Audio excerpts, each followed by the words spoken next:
Knott's Berry Farm in Buena, California is labeled as America's first theme park, and with history dating all the way back to 1920, it's definitely not wrong. Since then, Knott's has managed to evolve into something truly world-class, while still featuring some classic attractions that make it feel like you're stepping back in time. With a myriad of thrill and family rides, experiences, and entertainment, this is a perfect park to visit if you're in the area to get a much-needed break from the craziness that is the Disneyland Resort, located just 10 minutes drive down the road. A quick, cheap Uber from our resort had us out the front of Knott's Berry Farm, a park that delighted and surprised us all throughout the day. Family rides, 8 out of 10. When your local competition is the world-renowned Disneyland Resort backed by a multi-billion-dollar entertainment giant, you want to make sure that you're doing family rides right, and this park does not disappoint. I've always felt that the strongest sign of quality family attractions are those that everybody can experience together, something that Disney theme parks do extremely well, and Knott's Berry Farm clearly strives to achieve something similar. From historical classics to modern innovations, Knott's Berry Farm has a wide variety of rides suitable for the whole family. Part of the Cedar Fair family of theme parks, Knott's Berry Farm features Camp Snoopy for the younger ones to enjoy. It contains a great selection of family favorites such as an old-school Ferris wheel, junior roller coaster, and even a miniature steam train, the Grand Sierra Railroad. All of these can be ridden by adults as well, but the real place for family fun that everyone can enjoy together is Ghost Town. This area features a ton of guest favorites, including the 58-year-old Calico Mine Train, taking guests aboard ore cars on an exciting adventure into the dimly lit tunnels of a gold mine. Whilst in the area, make sure you don't miss a ride aboard the Calico Railroad, an authentic early 1900s steam train, but be warned that there are some notorious ghost town bandits who like to patrol the trains looking for their next victims. Some other highlights for family fun throughout the park include the horse-drawn stagecoaches, the historic Timber Mountain log ride, which actually inspired Splash Mountain, and the new Knott's Berry Tales interactive dark ride shooter attraction, which has you saving boysenberry pies from a group of mischievous wolves. Also, don't miss the Sky Cabin to get some wonderful views of the park. All in all, if you're looking for a Disney alternative for the family in the SoCal area, Knott's won't disappoint. Thrill rides, 8 out of 10. If you manage to go on a day when everything is open, Knott's has a great selection and variety of thrill rides, from some of the best coasters in the state through some truly impressive flat rides. We decided to start our day with Ghost Rider, a true modern wooden classic that probably wasn't the wisest choice considering that we flew into LA that morning and hadn't slept for about 2 days.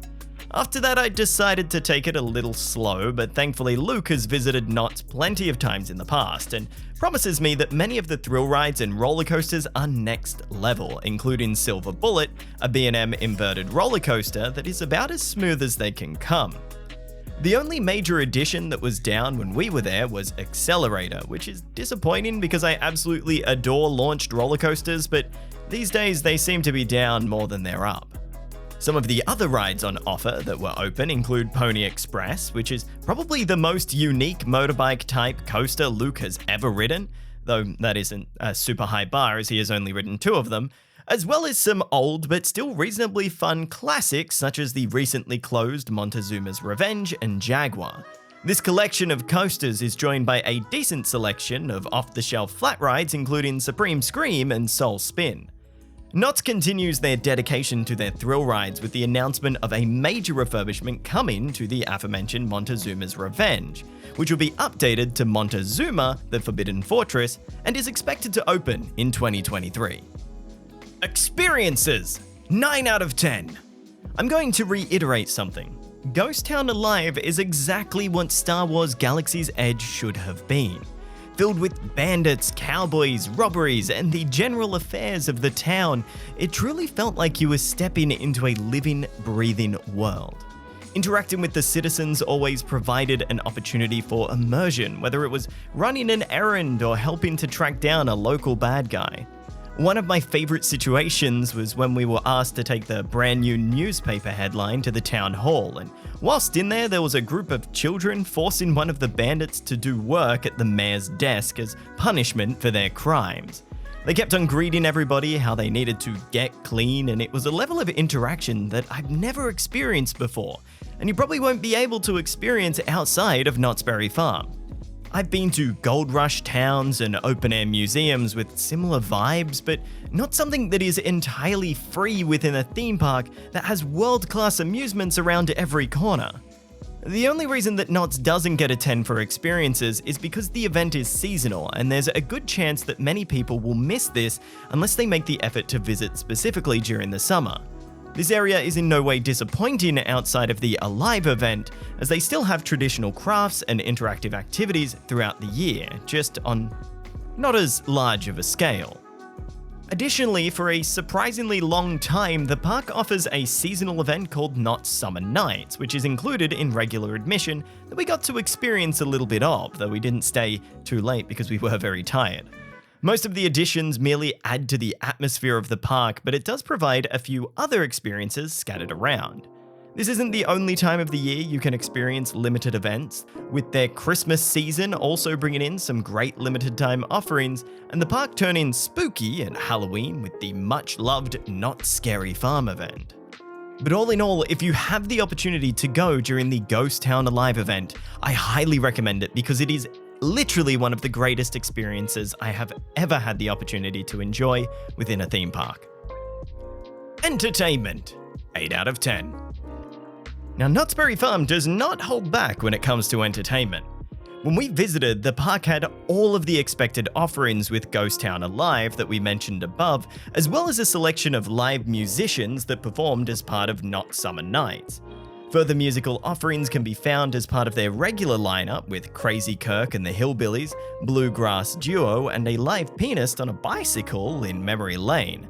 But the kids and Luke will appreciate the many meet and greets on offer, which include Snoopy, the Berry Tales Gang, and Whittles.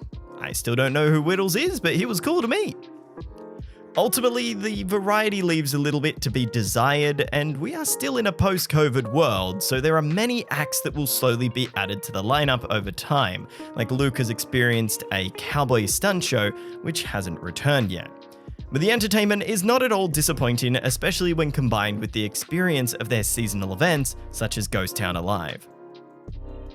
Operations, 6 out of 10. The staff at Knott's are to be applauded. Many were doing an absolutely spectacular job, especially considering that was during one of the hottest and busiest times of the year. Unfortunately though, operations left a little more to be desired. Our very first attraction was Ghost Rider, the tallest and fastest wooden roller coaster on the west coast of the United States. We joined the decent crowd before the park opened that was also heading to this attraction, and despite being relatively close to the front of the line, we still ended up waiting almost 50 minutes for the roller coaster.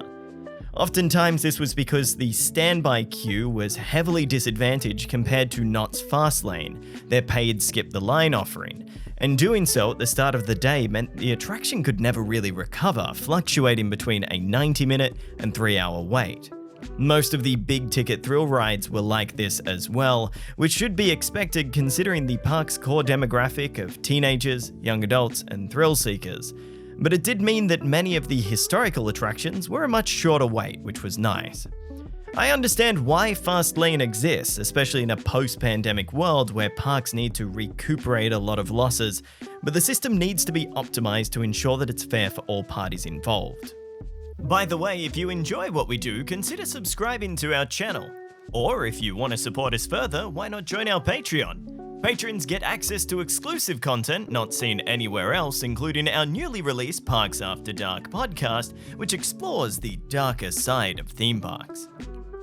Theming, 7 out of 10. Ghost Town is the most spectacularly themed Western area we've ever experienced. It doesn't just feel like you're walking around a fake theme park version of a Western town, but truly makes you feel as if you've stepped foot into a living, breathing Wild West, especially when it's populated with citizens and guests partaking in local activities, and I can't talk about Ghost Town Alive enough, I'm sorry.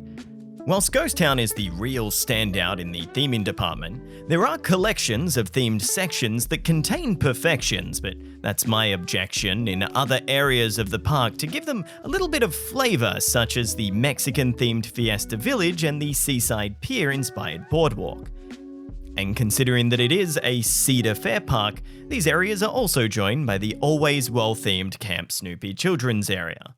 When Cedar Fair first took over Knott's, they put more of an emphasis on their thrill rides, and there are some sections of the park that feel generic and serviceable at best, but the pockets of theming do not disappoint, and the small attention to detail, such as the boardwalk area having a live radio station that broadcasts throughout the land, is greatly appreciated. And thankfully, most newer additions, such as Knott's Berry Tales' return to the fair, have upped their theming game. Merchandise, 8 out of 10. The merchandise selection pleasantly surprised us. There was a great variety of merchandise, including a plethora of ride-specific shirts, mugs, and other memorabilia for the big attractions.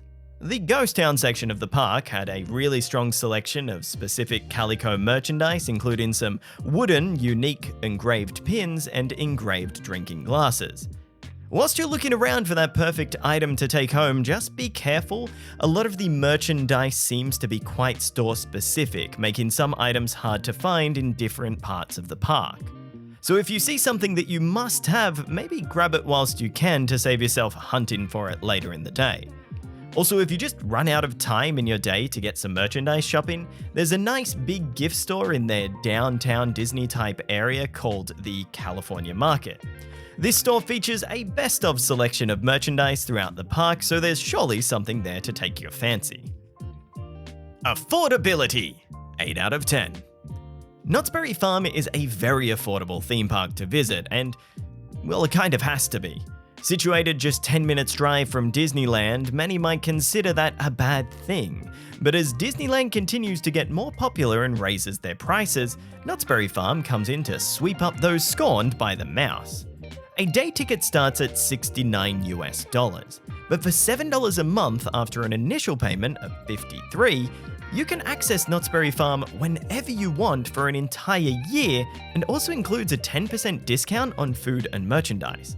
Additionally, you can pay $17 a month to access every single Cedar Fair theme park, which is insane.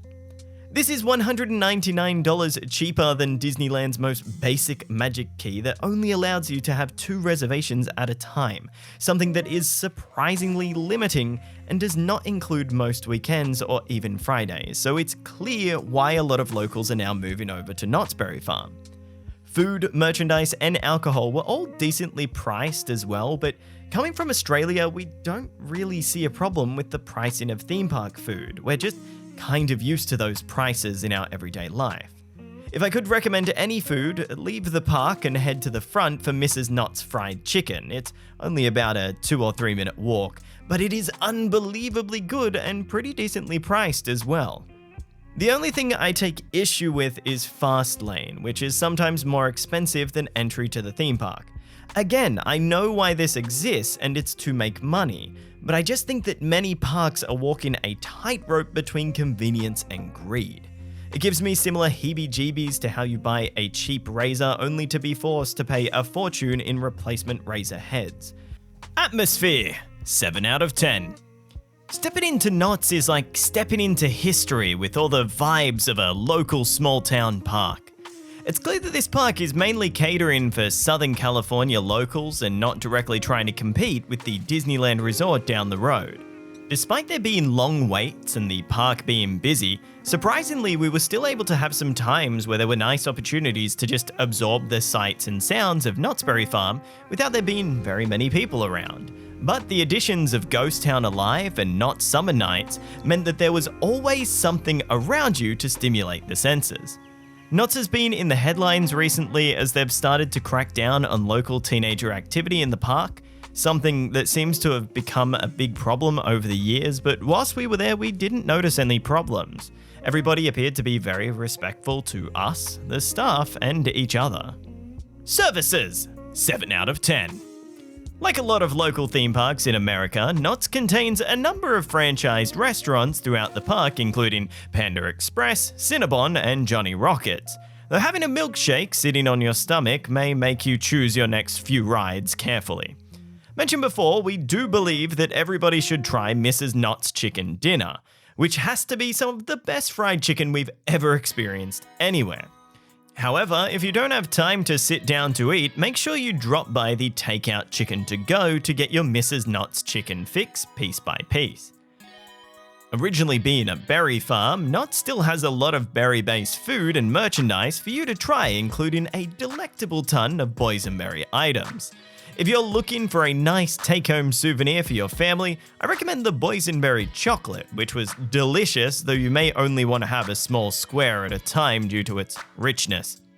Luckily for guests, it's easy to find your way around the park. Its simple layout and well-designed maps make it easy for you to quickly get between rides and attractions of your choice. But make sure you download the Knott's Park app as well for up-to-date information on wait times, show schedules, and more. Knott's Berry Farm is a great day out and a decent escape from the craziness that is the Disneyland Resort. With impeccable experiences and impressive attractions, everybody from toddlers to grandparents can have a great time in the park. Whilst not necessarily catering to an international audience, I'd implore you to give Knott's a try the next time you visit the Disneyland Resort to truly experience what this park has to offer. Knott's Berry Farm gets a final score of 76 out of 100, with excellence in experiences. From the home of all things theme parks, I'm Dom. Thanks for watching.